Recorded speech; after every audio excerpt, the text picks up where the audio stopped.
Selamünaleyküm. Herkesin Ramazan ayı mübarək olsun. Allah bu gözəl ayda elədiyimiz bütün duaları, ibadətləri qəbul buyursun inşallah.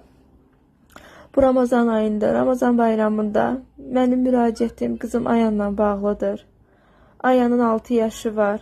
Ayan gəzmir, danışmır. Əqli və fiziki olaraq çox geridir. Ayanın beynində 25% qan çatır. Ayan hər 6 aydan bir sinir açma əməliyyatı olur. Xahiş edirəm, qurban olun, başınıza dönün. Bu gözəl ayda, bu gözəl gündə balamı əl tutun, kömək olun. Ayan əməliyyata çatdıraq.